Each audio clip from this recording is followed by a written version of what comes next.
பால் கொண்ட சிறுதீவு கால் கொண்டு நடமாடும் நீதான் என் அதிசயம்.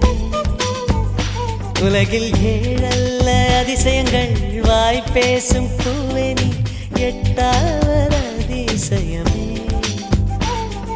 வான் மிதக்கும் உன் கண்கள் தேன் தெறிக்கும் கண்ணங்கள் பால் குடிக்கும் மதரங்கள் அதிசயமே.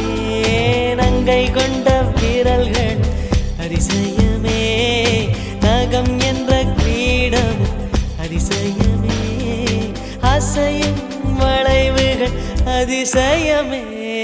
கல் தோன்றி மண் தோன்றி கடல் தோன்றும் முன்னாலே உண்டான காதல் அதிசயம்.